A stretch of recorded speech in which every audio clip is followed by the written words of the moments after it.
Gênesis, capítulo 17, do versículo 1 até o versículo de número 8, diz assim a palavra do Senhor. Quando atingiu Abrão a idade de 99 anos, apareceu-lhe o Senhor e disse-lhe: Eu sou o Deus Todo-Poderoso. Anda na minha presença e sê perfeito. Farei uma aliança entre mim e te multiplicarei extraordinariamente. Prostrou-se Abrão rosto em terra, e Deus lhe falou: Quanto a mim, será contigo a minha aliança. Serás pai de numerosas nações. Abrão já não será o teu nome, e sim Abraão, porque por pai de nações, de numerosas nações, te constituí. Partirei fecundo extraordinariamente. De ti farei nações, e reis procederão de ti. Estabelecerei a minha aliança entre mim e ti e a tua descendência no decurso das suas gerações. Aliança perpétua para ser o teu Deus e da tua descendência. Dar-te-ei à tua descendência a terra das tuas peregrinações, toda a terra de Canaã em possessão perpétua, e serei o seu Deus. Vamos orar mais uma vez. Querido Deus e eterno Pai, nós louvamos ao Senhor, porque Tu és o Deus Todo-Poderoso. O Senhor é aquele que cumpre fielmente com a Tua palavra.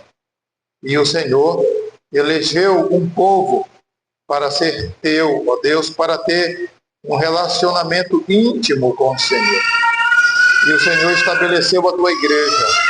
E nós Te louvamos, ó Deus, porque o Senhor a tem sustentado. E as Tuas promessas, elas têm sido cumpridas no decorrer de toda a história. Mas nós pedimos, ó Deus, nesse momento, que o Senhor continue usando de misericórdia para conosco. E abra, Pai, o nosso entendimento para que possamos compreender a Tua palavra e aplica, ó Deus, em nosso coração e nos dê capacidade e sabedoria para vivermos a Tua palavra, ó Deus, no decurso de toda a nossa vida, vida que o Senhor mesmo nos concede. Fala aos corações, ó Deus, que aqui estão nesta noite.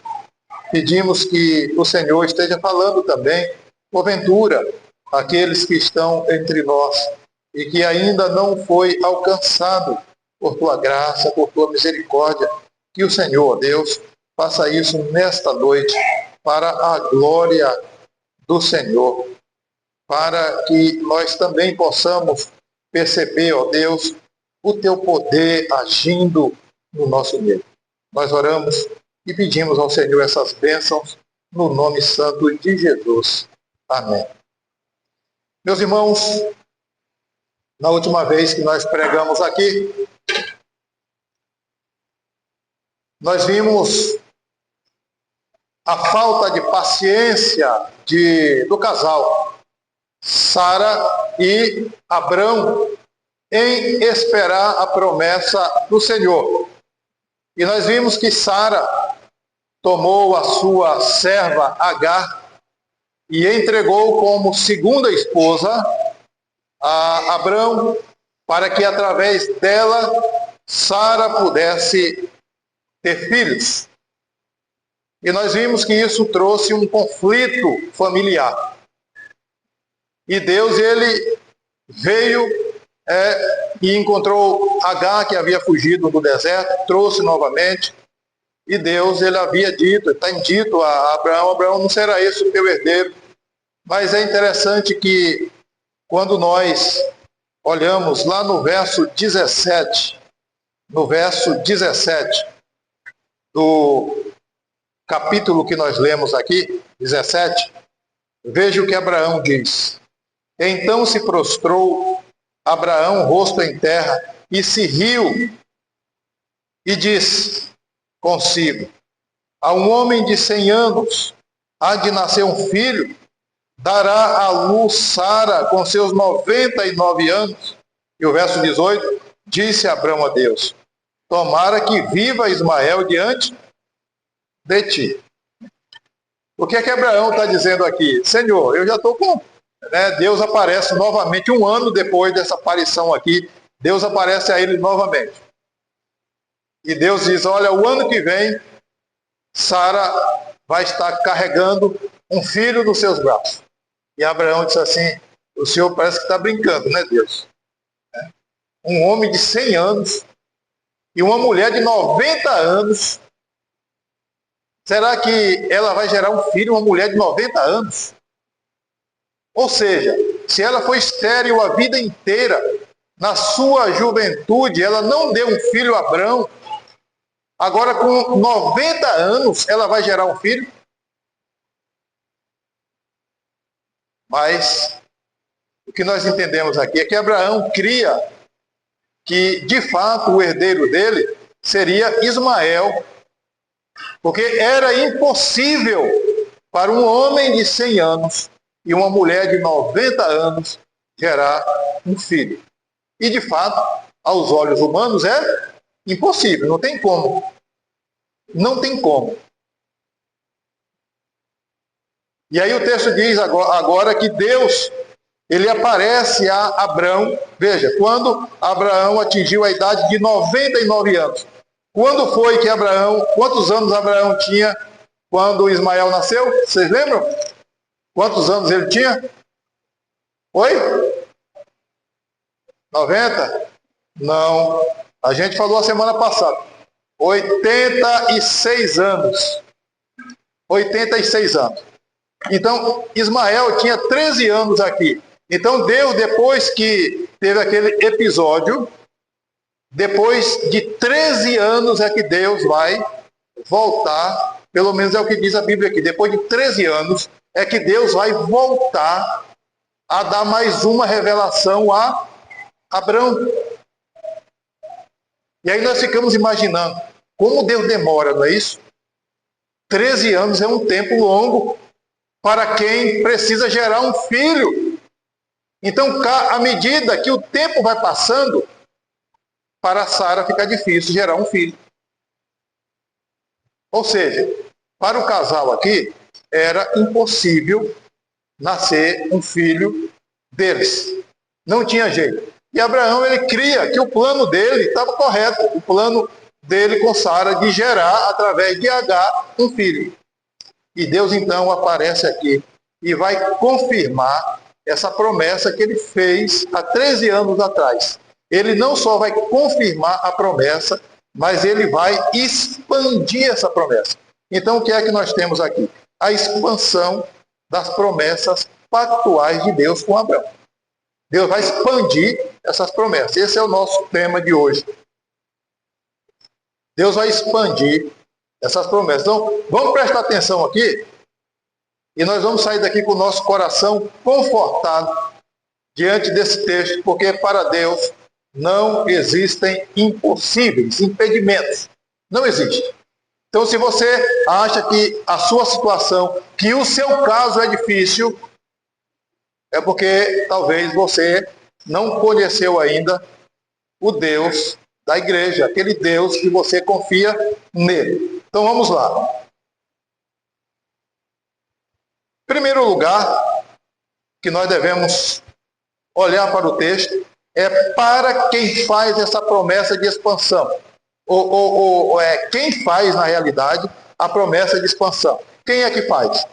Veja aí, o verso 1 diz, quando atingiu Abraão a idade de 99 anos, apareceu quem para ele? O Deus Todo-Poderoso. É aquele que chamamos de El Shaddai. É a primeira vez que Deus se apresenta com esse nome aqui, na Bíblia. É a primeira vez que ele aparece aqui. Então Deus está dizendo a Abraão, eu sou o Deus Todo-Poderoso. Aquele que fez uma aliança com você, lembra, 13 anos atrás, que matou um animal, passou entre esses animais prometendo a você que se ele não cumprir a promessa, ele vai morrer como aqueles animais. Então esse Deus sou eu, o Deus Todo-Poderoso. Esse Deus Todo-Poderoso, ele é o Deus, vamos dizer, o Deus de todo o universo. É o Deus que tem o controle de todas as coisas, tem o controle da nossa vida. Ele controla quantos respirar e inspirar nós vamos dar durante a nossa vida. Ele controla tudo. É Ele que nos controlou para a gente vir ao mundo. Nós não somos um acidente de percurso. Ele determinou o dia, a hora, o ano, o mês exato de você nascer.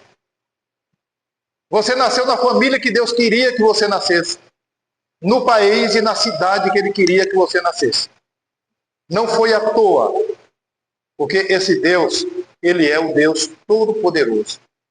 Então é esse Deus que está fazendo essa aliança e essa promessa com Abraão.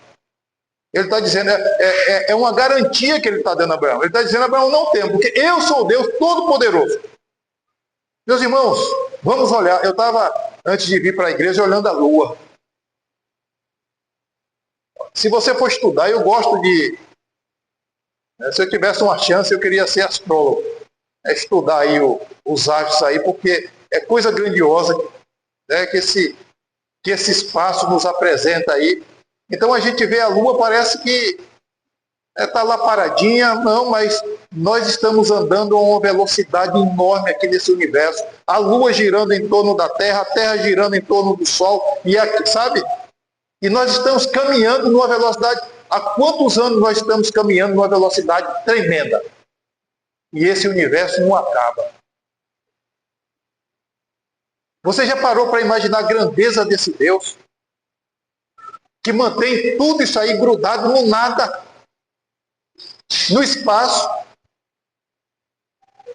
Ele é o Todo-Poderoso, então ele é o dono do universo todo. E ele é o dono da sua vida. Ele é o dono da vida da igreja. Foi ele que criou cada vida. Então nós pertencemos a ele. Eu não viro ao mundo, eu gosto de falar isso para as pessoas. Quando a pessoa quer se achar, quer ser o dono da verdade, quer ser o dono de si, eu digo, como é que você fez para vir ao mundo? Um dia você estava lá, não sei aonde, de repente falou assim, não, eu vou nascer, vou arrumar um ventre aí para eu nascer. Foi assim que fez? Não, mas Deus falou, você vai nascer. Então a vida é um milagre. Nós não sabemos como acontece o negócio. Agora, para gerar vida lá dentro, né, no útero da mãe, nós não sabemos como é que esse negócio funciona. É um negócio incrível, isso só pode ser um milagre de Deus. Então Deus está dizendo para Abraão, até aqui é Abraão, né? Eu sou o Deus Todo-Poderoso e eu fiz a promessa para você. Então é o Deus Todo-Poderoso que está aqui para expandir as promessas que ele fez a Abraão. Em segundo lugar, para quem é feita a promessa? Veja, quando atingiu Abraão a idade de 99 anos, 99 anos, quando Abraão saiu de Ur dos Caldeus, Abraão tinha 75 anos, 75, e Sara 65. 75 ele tinha. E Deus havia prometido a ele que ele ia herdar a terra de Canaã e que na descendência dele todas as famílias da terra seriam benditas. Mas aí, agora depois de 24 anos, Abraão ainda continua sem filho, com Sara, com seus 89 anos, sem filho. E Deus então aparece a Abraão agora para largar suas promessas e dizer que ele vai ser pai de numerosas nações. Já imaginou um negócio desse? Um velhinho de 100 anos e uma velhinha que durante a juventude não deu filhos e agora com 90 anos vai gerar um filho? É impossível. Para nós isso é impossível. Eu nem sei se a ciência de hoje dá um jeito nisso. Não sei. Pode até dar. Mas nesse tempo aqui, pode ter certeza que não tinha como dar jeito nesse negócio aqui. Então Abraão já era um homem de 100 anos. E é por isso que ele pergunta para Deus, um homem de 100 anos vai gerar um filho? Com uma mulher de 90, sendo que ela é estéril? Tomara que viva Ismael diante do Senhor. Meus irmãos, nós ficamos nos perguntando, por que Deus não deu logo um filho para esse casal? Não resolveu logo o problema?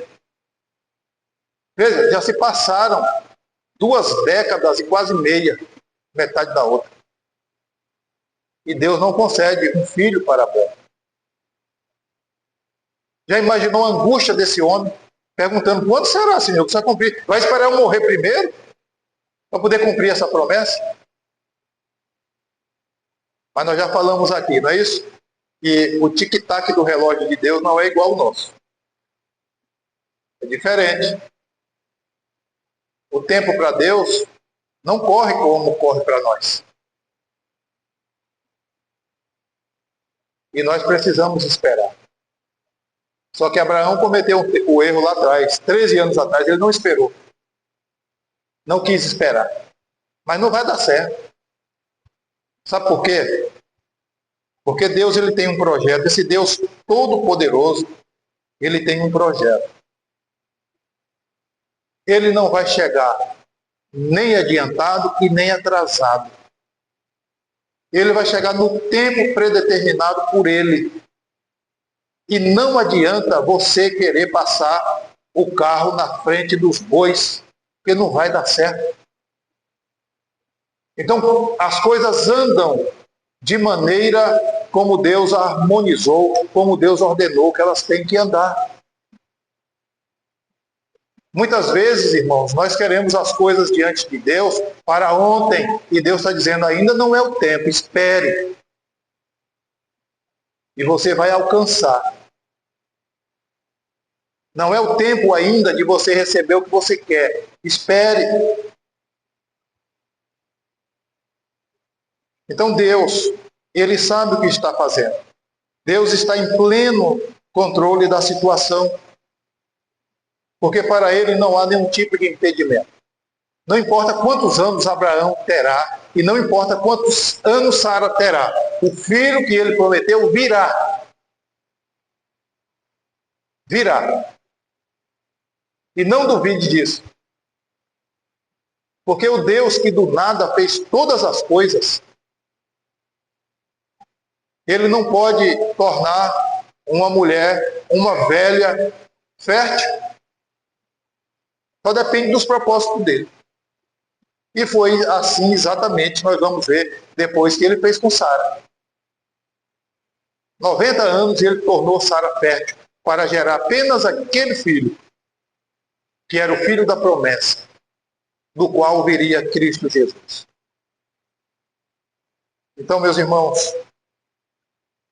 Deus não chega atrasado na sua vida. Ele não vai chegar na vida de Abraão e de Sara. Ele chega no tempo exato, no tempo certo. Deus salvou um ladrão na cruz. Jesus falou para ele, hoje você estará comigo no paraíso. Alguém poderia dizer, ele não poderia ter chegado mais cedo, só vai ser o mais cedo para ele fazer um monte de obra, não. Foi naquele tempo que Deus projetou, exatamente aquele tempo. Ele tinha que ser salvo ali naquela hora. Então, se esse é o seu problema, é a sua angústia, ore a Deus. Se ele tiver que salvar aquele seu parente rebelde que está caminhando no mundo, ele vai salvar no tempo dele, não é no seu, não é no nosso, mas no tempo dele. Porque Deus não chega atrasado. Então, em primeiro lugar, quem faz a promessa? O Deus Todo-Poderoso. Para quem é feita a promessa? Para um casal que não pode mais gerar filhos. Um velho e uma velha. É exatamente isso. Agora, o que é exigido de Abraão para a promessa se cumprir, ser recebida? Veja ainda no verso de número 1 ainda. Veja, eu sou o Senhor, Deus Todo-Poderoso, anda na minha presença e ser perfeito.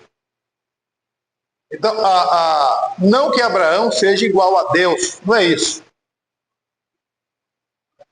Mas quando Deus fez a promessa com Abraão, desde Ur dos Caldeus, é uma promessa que uma aliança, aliás, unilateral.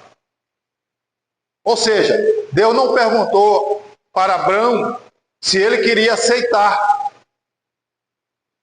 Se ele queria aceitar, deixar a terra dele e ir caminhar como peregrino numa terra que ele não conhecia, para que Deus fosse o Deus dele. Deus não perguntou, simplesmente ordenou, saia da tua terra.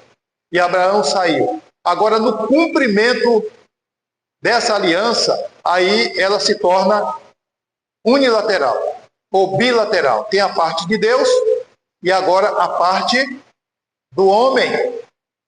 Então Deus está exigindo aqui de Abraão que ele ande na presença de Deus e que seja perfeito. Não é sem pecado aqui. Andar na presença de Deus é ter um relacionamento íntimo com Ele. É confiar em Deus, é servi-lo, é exercer a fé verdadeira nele. É cumprir os seus mandamentos e confiar e descansar nele. É dessa maneira que Abraão vai receber as promessas, através da sua fidelidade aos mandamentos de Deus. Muitas vezes nós sofremos hoje porque nós não guardamos aliança com Deus. Não guardamos aliança com Deus. E isso é um problema para nós. É um problema para nós. Hoje,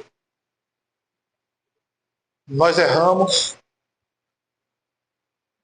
nós desapontamos a Deus e muitas vezes não recebemos as bênçãos que vêm dele, exatamente porque nós não somos fiéis. Às vezes nós não temos uma família que anda redondinha porque nós falhamos. Meus irmãos, eu vejo, e isso é para o nosso alerta. Eu acredito que isso possa acontecer em todo lugar, mas aqui no estado eu vejo acontecer com mais frequência.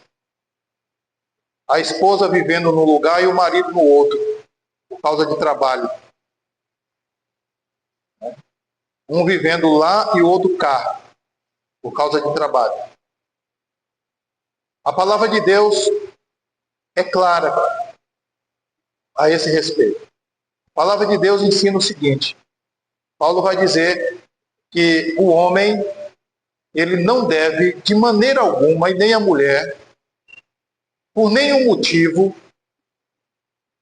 se afastar um do outro, a não ser por mútuo consentimento para se dedicar na oração, e isso por um breve tempo. E aí a palavra de Deus, Paulo vai dizer, para quê?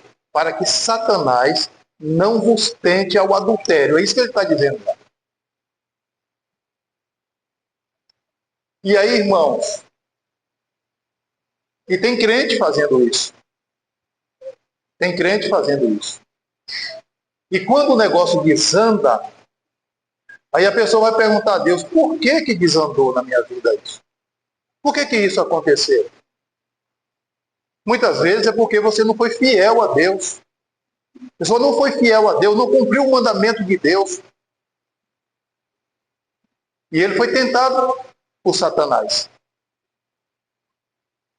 Então Deus está exigindo de Abraão para que ele tenha uma vida redondinha diante de Deus, ele cumpra os mandamentos de Deus, confie em Deus e viva para Deus.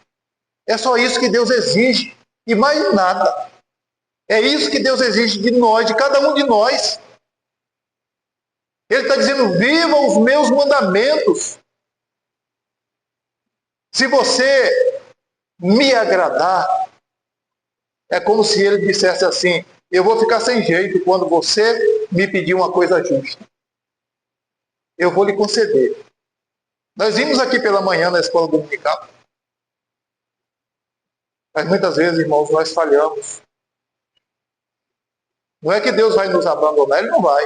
A gente vê aqui que Abraão, ele falhou, o pai da fé falhou, mas Deus sempre cumpriu a sua promessa. E não abandonou Abraão, que é considerado o pai da fé. Então, a única coisa que Deus exige de nós é uma fé que cumpra os seus mandamentos. É isso que Deus exige de nós na aliança. Agora, o que é prometido ao casal? Verso 2. Farei uma aliança entre mim e ti, e te multiplicarei extraordinariamente. Deus está prometendo uma numerosa, nação muito grande para Abrão. Uma nação enorme. Então vamos caminhar, mas aqui no verso 3, diante dessa promessa de Deus, qual é a reação de Abrão? Ele se prostra o rosto diante de Deus, né? Uma atitude de temor a Deus. E essa deve ser a nossa atitude também. Nos colocar diante de Deus com todo temor e tremor para o adorá-lo, para bendizê-lo por tudo aquilo que ele tem feito por nós. Então Deus promete uma numerosa nação para Abraão. E aí Deus vai dizer agora qual é a parte dele na aliança, a parte de Deus. Então, se a parte de Abraão é ser fiel a Deus, andar perfeitamente sem se desviar nem para a direita e nem para a esquerda, agora Deus vai mostrar qual é a parte dele. Deus vai dizer ainda no verso 4, quanto a mim, ou seja, a minha parte agora vai ser essa, Abraão. Ele já havia prometido uma grande nação, não é isso? Ele vai dizer, você será pai de numerosas nações, não é isso? Então Deus acrescenta mais isso aqui, pai de numerosas nações. O que quer dizer isso para nós aqui? O que isso quer dizer para nós? Abraão, a gente sabe que ele gerou Ismael de Agar, então ele vai ter, e Deus prometeu a Agar que haveria muitos descendentes de Ismael, ele ia gerar príncipes também, e Abraão ia aumentar a sua prole. A gente sabe também que depois que Sara morreu, Abraão desposou uma mulher chamada Quetura, e teve filhos também com ela. E daí vem mais numerosas nações para Abraão. A gente sabe também que Isaac gerou a Esaú, e aí vem os edomitas. São mais nações para Abraão. Mas não é esse tipo de nação, embora a descendência física de Abraão, né, está perpetuada aí pelo mundo através de muitas nações, mas o que fica claro aqui é que essa nação é a nação espiritual de Abraão. Uma nação espiritual para Abraão. Então Deus está dizendo aqui, você será pai de numerosas nações. Para a gente entender, Romanos, vamos ler só 2 textos aqui. Romanos, capítulo 4. Romanos 4, versículo 17, diz o seguinte, como está escrito, por pai de muitas nações te constituí, perante aquele no qual creu, o Deus que vivifica os mortos e chama a existências as coisas que não existem. Né? E o verso 18 ainda diz, Abraão, esperando contra a esperança, creu para vir a ser pai de muitas nações, segundo lhe fora dito. Assim será a tua descendência.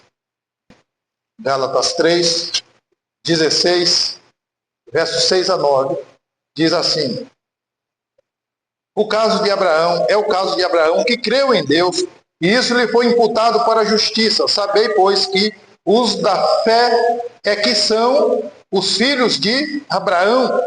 Ora, tendo a Escritura previsto que Deus justificaria pela fé os gentios, prenunciou o Evangelho a Abraão: em ti serão abençoados todos os povos, de modo que os da fé são os abençoados com o crente Abraão. E o verso 29 ainda diz o seguinte, e o verso 29, e se sois de Cristo, também sois descendentes de Abraão e herdeiros segundo a promessa. Então a promessa aqui é uma promessa espiritual para Abraão. Então o que é que Deus está dizendo aqui? Deus havia dito que em todas as famílias da terra seriam benditas no herdeiro que viria. Ou seja, Abraão, de várias nações da terra, vai gerar uma nação espiritual para ele. Porque são os da fé que são, de fato, os descendentes de Abraão, e não os da carne. Então Deus está prometendo aqui uma grande descendência espiritual para Abraão. E é por isso que nós estamos aqui hoje, porque Deus cumpriu a sua promessa. E aí, para ratificar isso, Deus vai mudar o nome de Abraão. Agora ele vai mudar o nome de Abraão. Vamos voltar aqui, deixa eu voltar aqui ao texto aqui. Ele vai mudar o nome de Abraão para o nome se adequar a essa promessa que ele está recebendo aqui de Deus. Então, Abrão já não será, no verso 5, o teu nome, e sim Abraão, porque por pai de numerosas nações te constitui. Então, Abraão significa pai de multidão, ou pai de muitas nações. Ou seja, a ideia aqui é que de muitas nações Deus traria a descendência da fé a Abraão. Então veja que Abraão ele está gerando filho aí no mundo inteiro através da fé. A promessa de Deus está se cumprindo ou não? Então o nome de Abraão aqui, o nome de Abraão, ele vai refletir exatamente aquilo que ele vai ser diante da promessa de Deus. E aqui, irmãos, nós temos outra lição aqui para nós. Só quem tem autoridade sobre outro é que pode dar nome. Só quem tem autoridade, quem tem poder. Só quem manda é quem pode dar nome. Então, geralmente, são os pais que dão nome aos filhos. Não é assim que funciona? Então isso está dizendo que Deus tem poder sobre a vida de Abraão. E Deus está mudando o nome dele. Você não será chamado mais Abrão, pai exaltado, mas agora pai de multidões. Porque você vai refletir exatamente a promessa que eu estou fazendo aqui. Depois, mais na frente, nós vamos ver que Deus também vai mudar o nome de Sara. Em vez de Sara, vai ser Sarai. Chega lá, a gente vai ver o que significa. E Deus está dizendo mais agora. Veja o que Deus vai acrescentar aqui. Verso 6. Far-te-ei fecundo extraordinariamente. E de ti farei nações e reis procederão de ti. A gente sabe que da descendência de Abraão veio muitos reis. Primeiro foi Saul, não deu muito certo. Depois de Saul veio Davi, e por aí veio muitos reis, não foi isso? Mas viria um rei, dentre todos os reis, que seria aquele espetacular, aquele que firmaria para sempre o trono de Davi, que é a revelação final de Deus, e é o nosso Senhor e Salvador Jesus Cristo. Então todos os reis, na realidade, apontam para esse rei messiânico, que viria para trazer salvação em suas asas. Rejeitado, mais humilhado dos homens, não havia nenhuma aparência que nos agradasse, e até hoje continua sendo assim. Não há muita aparência em Cristo que agrade muita gente, e é por isso que ele é rejeitado. O Evangelho continua sendo rejeitado. E aí Deus, ele vai colocar agora nessa promessa, vamos dizer assim, que é aquela cereja do bolo. A cereja, a coisa mais importante da promessa de Deus. No verso 7, Deus está dizendo: estabelecerei a minha aliança entre mim e ti, não só entre ti, mas também com a tua descendência, no decurso das tuas gerações. Aliança perpétua. Para quê? Para ser o teu Deus e o da tua descendência. Isso é aquilo que é mais importante. O mais importante não é a terra prometida, mas o mais importante dessa promessa é Abraão, vamos dizer assim, está de posse do próprio Deus. É ele ter Deus como seu Deus. Porque, meus irmãos, imaginem que a esperança de Abraão estivesse na terra. A pergunta é, dessa data aqui em que Deus apareceu para ele, vamos dizer 100 anos, mais 75 anos ele desaparece da terra, vai morrer. E a terra ele vai deixar. Não vai ter nenhuma serventia para o outro lado da vida. Nenhuma serventia. Agora Deus ele vai encontrar do lado de lá também. Deus estará lá, dizendo assim para Abraão: vinde bendito. Vinde para a glória que eu preparei antes da fundação do mundo para você. E é interessante quando Jesus conta a parábola lá em Lucas 16, do rico e do mendigo. Quem está lá amparando ao mendigo?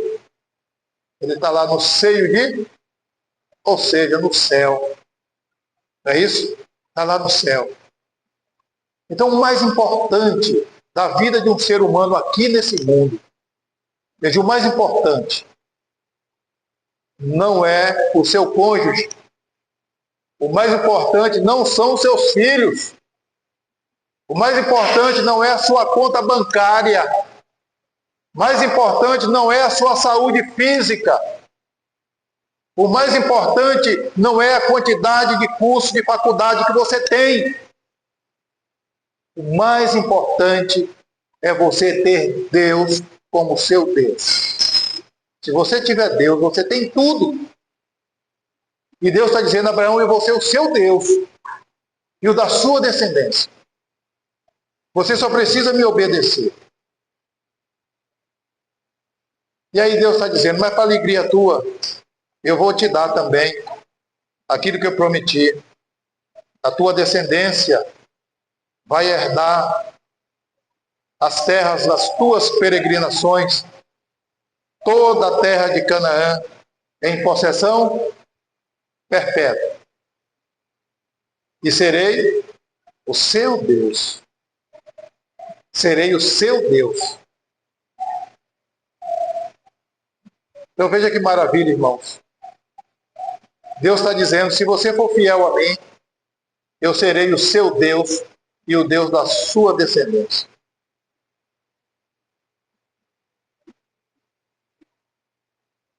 O que é que Deus, através de Moisés, está ensinando aqui para Israel, que está prestes a entrar na terra prometida? Em primeiro lugar, é que a nação de Israel, ela é fruto da fidelidade, fruto da iniciativa de Deus que veio a Abraão. Não foi Abraão que foi procurar Deus, mas Deus procurou Abraão e fez dele um povo grande. É isso que Moisés está dizendo aqui. Vocês são frutos da fidelidade de Deus. Não foi Abraão que disse um dia assim, eu vou procurar Deus. Se dependesse disso, não existiria salvação, não existiria uma igreja. Mas Deus é que vai ao encontro de Abraão e o chama, sai do teu lugar. Hoje, continua sendo assim. Nós devemos tirar da nossa mente. Se você crê nisso, paga da sua mente. Porque alguns dizem o seguinte, que Deus, percebendo que o homem iria buscar salvação, ele arrumou um meio do homem ser salvo. Ou seja, o homem ia resolver buscar a Deus, mas ele não tinha como chegar a Deus, e aí Deus colocou uma ponte entre ele e o pecado, que é Jesus Cristo. Mas Deus só mandou Jesus Cristo porque ele é onisciente e ele percebeu que o homem iria buscá-lo. E ele fez isso. Ou seja, não é o homem que vai a Deus, mas é Deus que baixa o homem e diz, sai dessa morte espiritual e eu serei o teu Deus. E Deus faz isso em Cristo Jesus. Segundo lugar, a nação de Israel é fruto da obediência de um homem, Abraão.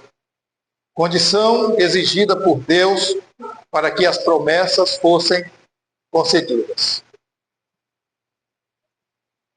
E hoje nós também somos frutos da obediência de um homem, do Deus encarnado, chamado Jesus Cristo. A salvação reside em apenas um nome, Jesus. Ele é o único mediador entre Deus e o homem, é Jesus. Ele é que intercede por nós diante do Pai. Não existe outro nome que possa fazer isso. Mas é Jesus Cristo, o nosso fiel advogado, aquele que vai defender a nossa causa no dia do juízo.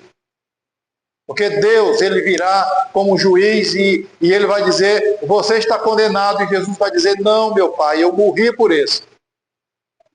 E ele vai interceder por você. Foi Jesus que antes da sua morte, na sua oração sacerdotal, ele orou por cada um de nós. E ele disse, Pai, eu oro não só por estes que estão aqui, mas por aqueles que o Senhor me dará. É como se ele dissesse assim, até a minha volta. Eu oro por eles também. Em terceiro lugar, a promessa de Deus se estende a toda a descendência espiritual de Abraão. Descendência espiritual. Os salvos não são os herdeiros carnais, mas os espirituais. E esses herdeiros de Abraão estavam espalhados por todo o mundo e ainda estão. Então não é a nação de Israel, mas aqueles de Israel que são espirituais, que creram em Cristo Jesus. Esses são o verdadeiro Israel de Deus. E assim também hoje, irmãos, quem são os herdeiros de Deus? São aqueles crentes nominais? Não. São aqueles que creem de fato em Cristo Jesus. São os religiosos? Não. Mas aqueles que creem de fato no sacrifício unicamente de Cristo Jesus. Os judeus se orgulhavam. Nós somos filhos de Abraão, nós somos filhos de Deus. E Jesus foi claro, ele disse assim, vocês são apenas religiosos. Vocês não creem em mim unicamente como Salvador. Então vocês são filhos do diabo. Jesus, ele vai dizer isso. Palavras duras do nosso Senhor para os judeus do seu tempo. Vós sois filhos do diabo e procuram satisfazer os desejos do vosso pai. Então, os verdadeiros salvos, irmãos, não são aqueles que tomam Santa Ceia, como nós vamos fazer hoje. Não são aqueles que vêm aqui na frente e fazem sua pouca profissão de fé. Quantos vocês já não conhecem, que vieram aqui e fizeram pouca profissão de fé, tomaram Santa Ceia e que hoje estão aí perdidos no mundo? E muitos deles nunca mais vão voltar. Então, os verdadeiros filhos de Deus são aqueles que tomam Santa Ceia, aqueles que vêm aqui à frente e fazem uma pública profissão de fé verdadeira, que crê de fato que Jesus morreu pelos seus pecados. Então, esses são os verdadeiros filhos de Deus. Meus irmãos, que Deus nos abençoe. Que Deus nos ajude. Que Deus conforte o nosso coração diante das nossas lutas, que às vezes parece não haver um ponto final, não haver uma solução. Deus está prometendo aqui para Abraão. Não só prometendo, mas Ele está alargando as promessas a um velho de 99 anos e a uma velha de 90 anos. Está prometendo um filho e alargando as suas promessas. Então confie em Deus. O nosso Deus é o Deus dos impossíveis. E é por isso que nós estamos aqui hoje. Que Deus abençoe a sua vida.